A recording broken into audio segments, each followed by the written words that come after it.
Assalamualaikum warahmatullahi wabarakatuh. Alhamdulillahi rabbil alamin.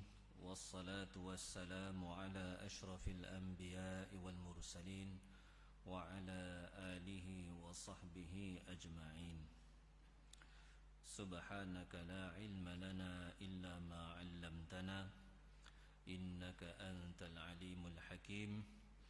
Subhanaka la fahma lana illa ma fahamtana innaka antal jawadul karim. Wala hawla wala quwwata illa billahil aliyyil azim. Rabbi shrah li sadri wa yassir li amri wahlul 'uqdatam min lisani yafqahu qawli. Alhamdulillah, marilah sama-sama kita memanjatkan kesyukuran kita kehadrat Allah Subhanahu wa taala atas segala kurniaannya dengan diberi taufik kepada kita semua untuk sentiasa mentaati perintah-perintahnya, meninggalkan segala larangannya. Mudah-mudahan segala amalan kita diterima oleh Allah Subhanahu wa taala. Pada malam ini kita akan sambung bacaan daripada kitab Wasailul Wusul ila Syama'ilir Rasul. Kita telah berada di penghujung tajuk berkenaan dengan kewafatan baginda Rasulullah sallallahu alaihi wasallam. Qala al-musannif rahimahullahu ta'ala wa nafa'ana bihi wa bi'ulumihi fid darain amin. Wa qalat Aisyah radhiyallahu ta'ala anha lamma ijtama'u li ghaslihi qalu wallahi ma nadri kayfa nughassilu Rasulullah sallallahu alaihi wasallam anujarriduhu an thiyabihi kama nasna'u bimautana am nughassiluhu fi thiyabihi. قالت فأرسل الله عليهم النوم حتى ما بقي منهم رجل إلا واضع لحيته على صدره نائما ثم قال قائل لا يدرى من هو غسلوا رسول الله صلى الله عليه وسلم وعليه ثيابه فانتبهوا ففعلوا ذلك. Berkata Sayyidatina Aisyah radhiyallahu ta'ala anha, apabila mereka, yakni para sahabah radhiyallahu ta'ala anhum, berkumpul untuk memandikan jenazah baginda sallallahu alaihi wasallam, mereka berkata, demi Allah, kita tidak tahu bagaimanakah kita hendak memandikan jenazah Rasulullah sallallahu alaihi wasallam. Yang ini para sahabat, mereka bercakap sesama mereka, macam mana kita nak mandikan jenazah Nabi ni? Adakah kita akan menanggalkan pakaian baginda sebagaimana kita lakukan terhadap orang-orang yang meninggal dunia di kalangan kita, atau kita memandikan baginda bersama pakaiannya? Jadi mereka tak tahu nak buat apa ni. Nak pecah ataupun nak tanggalkan baju yang dipakai ataupun yang berada pada jasad baginda sallallahu alaihi wasallam, ataupun nak mandikan jenazah Nabi bersama-sama dengan pakaian tersebut. Kata Sayyidatina Aisyah, lalu Allah Subhanahu wa ta'ala telah menghantar kepada mereka mengantuk. Sini ditulis tidur. Allah Ta'ala hantar tidur kepada mereka, kepada para sahabat ni, waktu sedang mikir macam mana ni nak mandikan jenazah Nabi ni, Allah Ta'ala hantar mengantuk. Kata Sayyidatina Aisyah, sehingga tidak ada sesiapa pun, tidak ada seorang pun di kalangan mereka melainkan meletakkan janggutnya, yakni dagunya di atas dadanya dalam keadaan tidur. Semua duduk tertidur belaka. Waktu tengah berfikir macam mana nak mandikan jenazah Nabi ni, Allah Ta'ala hantar mengantuk sampai semua tertidur. Kemudian seseorang telah berkata, tidak diketahui siapakah dia. Tiba-tiba dengar suara, mandikanlah jenazah Rasulullah sallallahu alaihi wasallam dalam keadaan baginda memakai pakaiannya. Ini mandikan jenazah Nabi tanpa ditanggalkan pakaian yang ada pada jasad tubuh baginda sallallahu alaihi wasallam. Dengar suara mai kata begitu. Maka mereka semua terjaga. Lalu mereka telah lakukan seperti itu. Ini para sahabat memandikan jenazah Rasulullah sallallahu alaihi wasallam dalam keadaan baginda tidak ditanggalkan pakaiannya. Mandi dengan baju-baju sekali. فغسل رسول الله صلى الله عليه وسلم في قميصه حتى إذا فرغوا من غسله كفنا.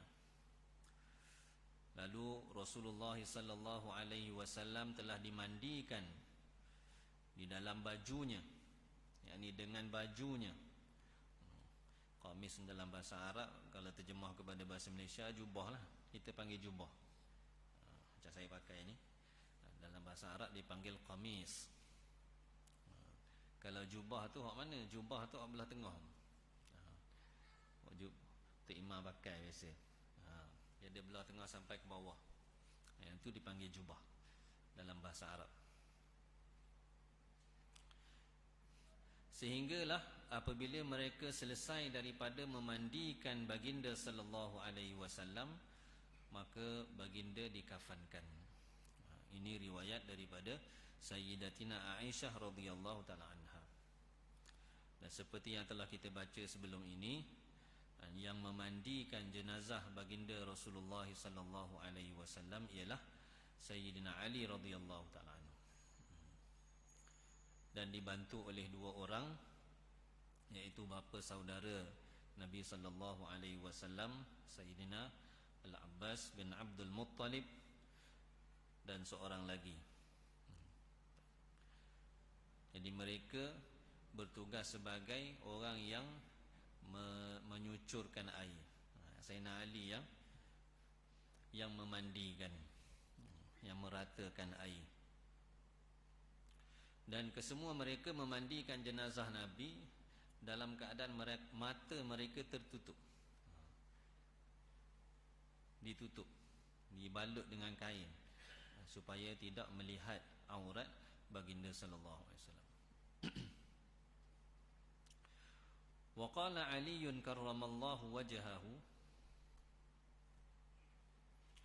aradna khal'a qamisihi fanudina la takhla'u an rasulillahi sallallahu alaihi wasallam thiyabahu fa aqrarnahu fa ghassalnahu fi qamisihi kama nughassila mautana mustalqiyan ma nasha'u an yuqlaba lana minhu 'udwun lam yubalagh fihi illa quliba lana hatta nafrugha minhu. Berkata Sayyidina Ali karramallahu wajhah, kami hendak menanggalkan jubah baginda sallallahu alaihi wasallam ketika kami, ini riwayat yang lain daripada Sayyidina Ali, beliau menceritakan ketika kami hendak memandikan jenazah baginda, kami nak tanggalkan pakaian ataupun jubah baginda sallallahu alaihi wasallam. Lalu kami telah diseru, mari suara bunyi, kata macam mana? La takhla'u an Rasulillah sallallahu alaihi wasallam thiyabahum, janganlah kamu tanggalkan daripada jasad Rasulullah sallallahu alaihi wasallam pakaiannya. Jangan tanggalkan. Kata Sayyidina Ali, maka kami telah kami ikut seperti yang diberitahu daripada suara itu. Maka kami telah memandikan baginda dengan jubahnya, sebagaimana kami memandikan orang-orang yang meninggal dunia di kalangan kami. Cuma bezanya Nabi SAW dimandikan bersama-sama dengan pakaian. Dan kami memandikan baginda dalam keadaan baginda terlentang.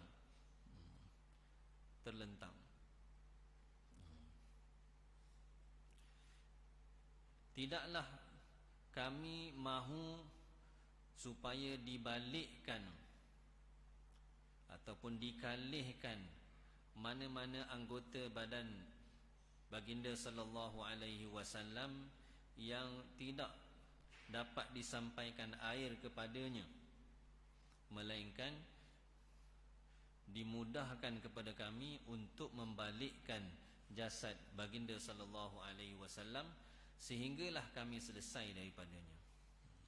Jadi ketika memandikan jenazah Nabi itu, ini nak balikkan anggota badan baginda, nak kalihkan dia, kata Sayyidina Ali, dipermudahkan. Mudah. Kalau orang dah meninggal dunia ni, tubuh dia berat.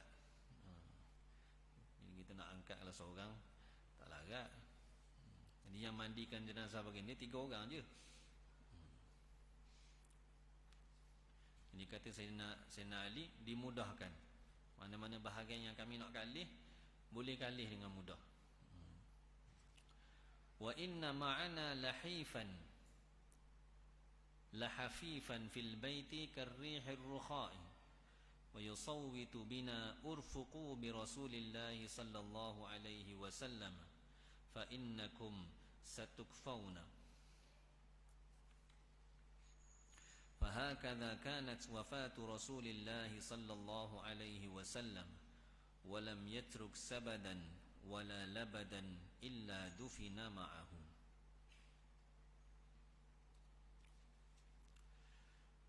Dan sesungguhnya bersama kami di dalam bilik itu ada sesuatu yang ringan, seperti angin yang perlahan, angin yang lembut. Sayyidina Ali kata, ketika kami selesai memandikan jenazah Rasulullah sallallahu alaihi wasallam, dalam bilik itu ada rasa angin lembut je mari. Dan daripada angin itu dia memberitahu, mengeluarkan suara kepada kami, berlembutlah dengan jasad Rasulullah sallallahu alaihi wasallam. Yakni dalam menguruskan jenazah Nabi itu, buatlah perlahan-lahan. Fa innakum satukfauna, kerana sesungguhnya kamu akan dicukupkan. Maknanya akan ada, dari segi zahirnya akan ada para malaikat yang membantu kamu. Ini untuk menguruskan jasad baginda Rasulullah sallallahu alaihi wasallam.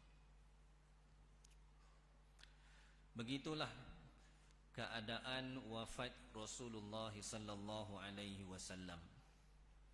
Kita dah baca beberapa minggu berkenaan bagaimana keadaan baginda sallallahu alaihi wasallam ketika baginda sedang sakit sehinggalah pada hari kewafatan Rasulullah sallallahu alaihi wasallam, keadaan-keadaan para sahabat ketika baginda wafat, dan juga keadaan para sahabat ketika mereka menguruskan jenazah Rasulullah sallallahu alaihi wasallam.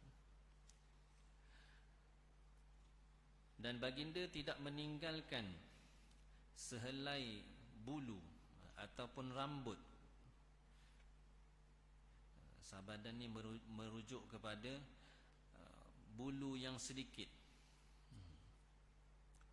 Sama ada rambut ataupun bulu, melainkan ia telah dikebumikan bersama jenazah baginda sallallahu alaihi wasallam.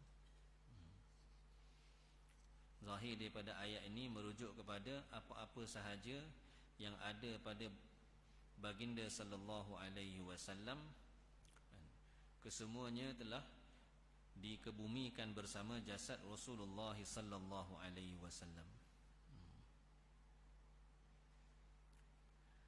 Qala Abu Ja'far furisha lahduhu bimifrashihi wa qatifatihi wa furishat thiyabuhu allati kana yalbasu yaqdana 'ala al-qatifati wal mifrashi thumma wudi'a 'alayha fi akfanihi. Berkata Sayyidina Abu Ja'far, telah dihamparkan lahad baginda sallallahu alaihi wasallam dengan hamparan yang baginda sallallahu alaihi wasallam gunakan, dan juga dihamparkan dengan qatifah. Qatifah ini kain yang berbulu halus, macam kain baldu. Di bawah tu hamparan yang Nabi biasa guna, kemudian di atas dia, lapisan atas dia letak kain baldu tu. Dan dihamparkan pakaian baginda yang baginda biasa pakai semasa baginda hidup di atas kain baldu dan juga kain hamparan tu, alas. Jadi ada 3 lapis untuk kafankan jenazah baginda. Ini mengikut riwayat ni lah.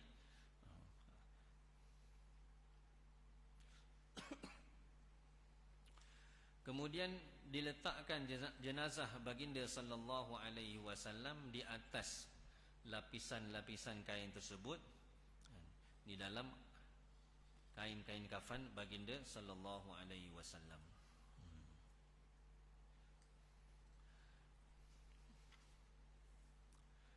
Falam yatruk ba'da wafatihi malan. Baginda tidak meninggalkan selepas kewafatan baginda apa-apa harta. Wala bana fi hayatihi labinatan ala labinatin. Dan baginda telah tidak pernah membina semasa hidupnya satu batu bata di atas satu bata. Maksudnya ikat bata pun Nabi tak pernah buat semasa Nabi hidup. Ikat batu bata pun Nabi tidak pernah buat, apatah lagi buat bangunan. Nabi sendiri tak pernah buat. Wala wada'a qasabatan ala qasabatin. Dan baginda tidak pernah meletakkan qasabah, yakni buluh ataupun kayu di atas kayu. Maksudnya bertukang. Nabi tak pernah buat semasa Nabi hidup.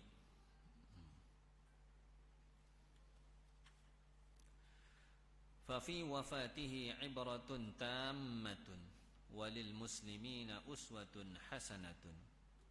Maka di dalam peristiwa kewafatan baginda sallallahu alaihi wasallam ada suatu ibrah, suatu pengajaran yang sempurna kepada orang-orang Islam.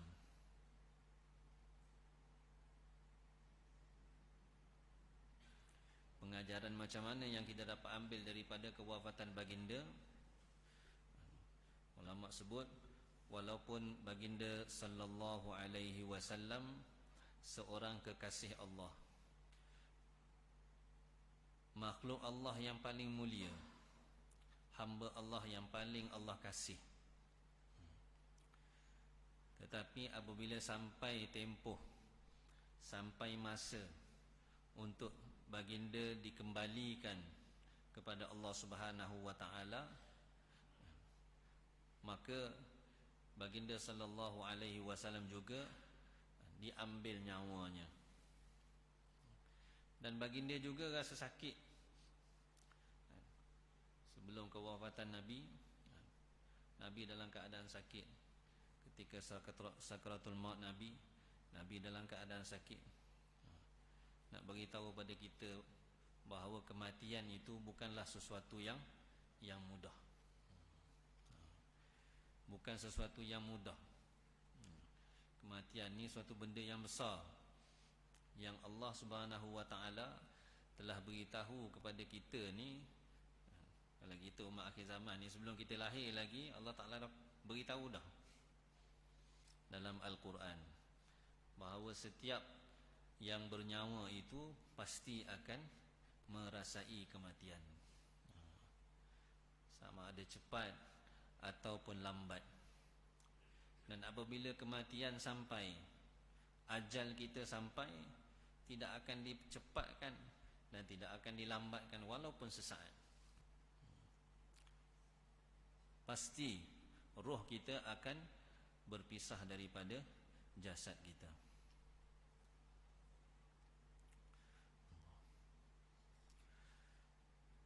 Dan untuk orang-orang Islam, ada suatu ikutan yang baik daripada kehidupan Nabi sallallahu alaihi wasallam sehinggalah kewafatan baginda sallallahu alaihi wasallam.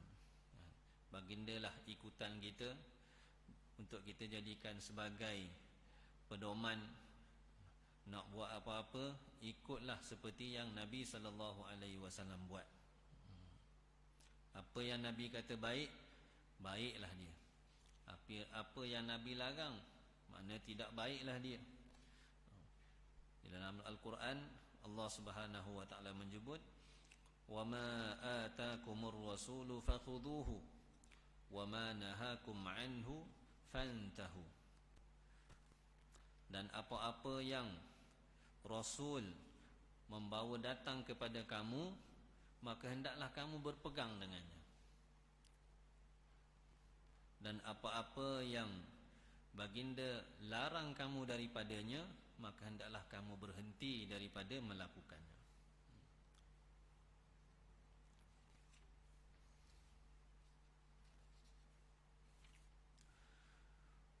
وعن ابن عباس رضي الله تعالى عنهما أنه سمع رسول الله صلى الله عليه وسلم يقول: من كان له فرطان من أمتي أدخله الله تعالى بهما الجنة. فقالت عائشة رضي الله تعالى عنها: فمن كان له فرط من أمتك؟ قال: ومن كان له فرط يا موفقة. قالت: فمن لم يكن له فرط من أمتك؟ قال: فأنا فرط لأمتي لن يصابوا بمثلي. Diriwayatkan daripada Sayyidina Abdullah bin Abbas radhiyallahu ta'ala anhuma bahawa beliau telah mendengar Rasulullah sallallahu alaihi wasallam bersabda: barang siapa yang mempunyai dua orang anak yang kecil, barang siapa di kalangan umatku yang mempunyai dua orang anak yang kecil yang meninggal dunia sebelum daripadanya, pasti Allah Subhanahu wa ta'ala memasukkannya ke dalam syurga disebabkan kedua-dua anaknya yang kecil itu. Ini Nabi SAW beritahu, siapa yang ada dua orang anak dan anak dia meninggal dunia sebelum daripada dia. Farat ni maknanya anak kecil, meninggal dunia. Dua orang, disebabkan dua orang anak yang Allah Subhanahu wa ta'ala ambil, Allah Ta'ala akan masukkan dia ke dalam syurga. Asal makna lafaz faratun ni adalah dia merujuk kepada seseorang yang dalam perjalanan bersama satu kumpulan untuk bertuju kepada suatu tempat, kemudian salah seorang daripada ahli kumpulan itu dia akan bergerak dulu, dia akan sampai dulu ke tempat yang hendak dituju itu, dan di sana dia sediakan kelengkapan untuk rombongan dia yang akan datang nanti. Jadi seolah-olah dua orang anak yang kecil yang meninggal dunia ini dijadikan asbab oleh Allah Subhanahu wa taala untuk sediakan syurga buat orang tua dia, mak ayah dia di akhirat nanti. Kemudian bila baginda sallallahu alaihi wasallam bersabda seperti itu, berkata Sayyidatina Aisyah radhiyallahu taala anha, sesiapa di kalangan umat kamu yang mempunyai seorang anak kecil yang meninggal dunia, macam mana keadaan dia? Sama juga ke? Jadi sebab untuk masuk syurga ke? Jawab baginda sallallahu alaihi wasallam, sesiapa yang di kalangan umatku yang ada seorang anak kecil yang meninggal dunia, juga dia akan dapat perkara yang sama. Wahai muwaffaqah, Nabi kata kepada Sayyidatina Aisyah, wahai perempuan yang diberi taufik oleh Allah untuk banyak tanya supaya dapat jawapan. Jawapan tu akan digunakan oleh orang yang dengar. Mula Nabi sebut dua orang. Ada dua anak kecil yang mati, dia akan jadi sebab untuk ayah ataupun ibunya masuk ke dalam syurga. Sayyidatina Aisyah tanya, kalau seorang je? Nabi kata macam tu juga. Tanya Sayyidatina Aisyah lagi, kemudian sesiapa yang tidak ada di kalangan umat kamu anak kecil yang meninggal dunia, macam mana pula? Macam mana cara dia nak masuk syurga tu? Siapa nak sediakan tempat dia? Jawab baginda sallallahu alaihi wasallam, fa ana faratun li ummati, aku adalah farat, yakni orang yang akan pergi dulu sediakan tempat, yakni sediakan syurga untuk umatku. Lan yusabu bimislihi, sekali-kali mereka, yakni umatku, tidak akan ditimpa musibah yang besar seperti musibah kematian aku. Dia sebab Allah Ta'ala jadikan sebab anak ni untuk mak ayah dia dapat syurga ni ialah kesusahan, kesedihan yang ditanggung oleh mak ayah ni bila anak ni meninggal pada waktu kecil. Dalam keadaan waktu tu dia sangat sayang pada anak dia meninggal dunia. Allah Ta'ala ganti dengan syurga. Bila Sayyidatina Aisyah kata, kalaulah satu orang tu dia tak ada anak kecil yang meninggal dunia, Nabi kata, akulah farat, yakni orang yang akan pergi dulu untuk sediakan syurga buat umatku. Kenapa? Kerana musibah kewafatan aku adalah musibah yang paling besar menimpa umatnya. Kesedihan yang paling besar sekali.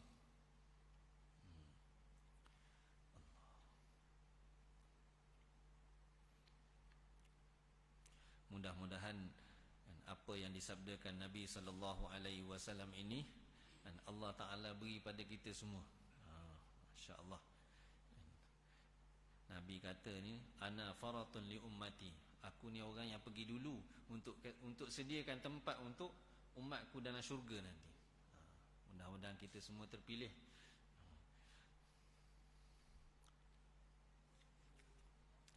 Wa an Amr bin al-Harith akhi Juwairiyah ummil mu'minin radhiyallahu ta'ala anhuma qala ma taraka Rasulullah sallallahu alaihi wasallam illa silahahu wa baghlatahu wa ardan ja'alaha sadaqatan. Diriwayatkan daripada Sayyidina Amr bin Al-Harith, saudara lelaki kepada Sayyidatina Juwairiyah, yaitu Ummul Mukminin radhiyallahu ta'ala anhuma, Kata beliau, Rasulullah sallallahu alaihi wasallam tidak meninggalkan melainkan pedangnya. Yakni setelah baginda wafat, harta peninggalan yang ada daripada Nabi sallallahu alaihi wasallam ada 3 perkara disebut di sini. Yang pertama, silahahu. Silah ni senjata. Senjata secara umum, apa-apa sahaja, sama ada pedang, tombak, perisai, topi besi. Ini masuk dalam kategori silah.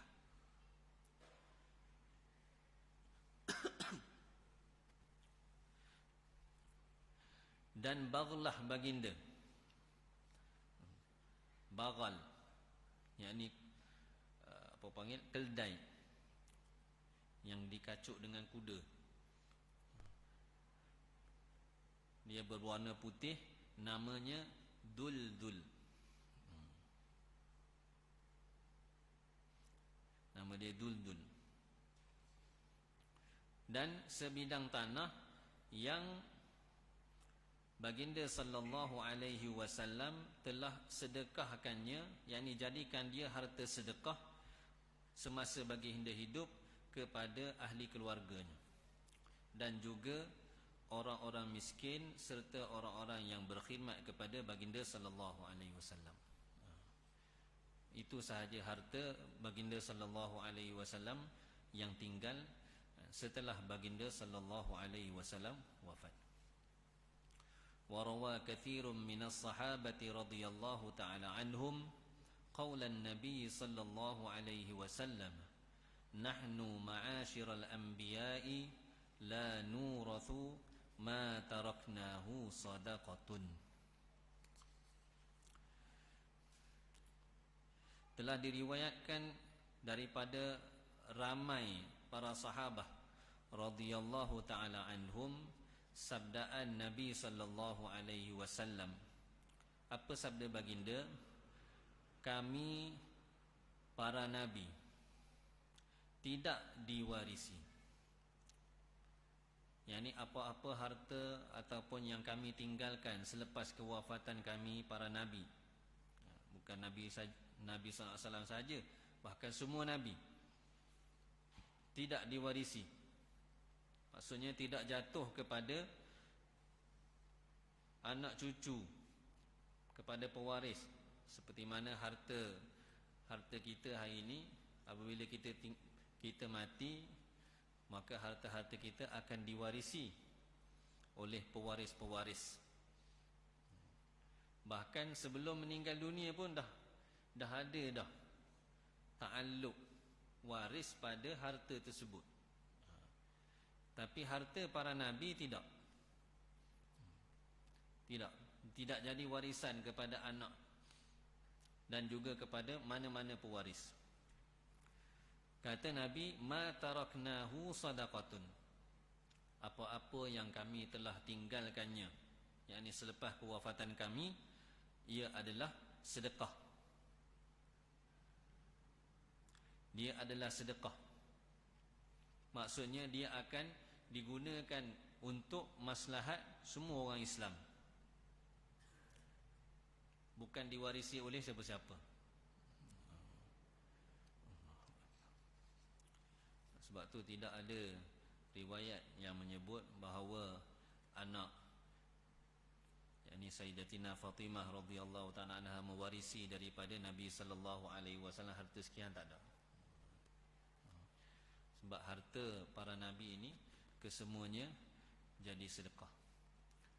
Zahirnya bila dia jadi sedekah, harta itu akan dimasukkan ke dalam Baitul Mal untuk digunakan pada maslahat orang-orang Islam. Wallahu a'lam. Selepas ini tajuk berkenaan dengan melihat Rasulullah sallallahu alaihi wasallam di dalam mimpi. Semoga Allah Subhanahu wa taala beri taufik pada saya dan kita semua dengan apa yang disampaikan pada malam ini, sama-sama dapat kita jadikan pedoman untuk kita amalkan dan kita sampaikan. Subhanakallahumma wa bihamdika asyhadu an la ilaha illa anta astaghfiruka wa atubu ilaik. Subhana rabbika rabbil izzati amma yasifun wa salamun alal mursalin walhamdulillahi rabbil alamin.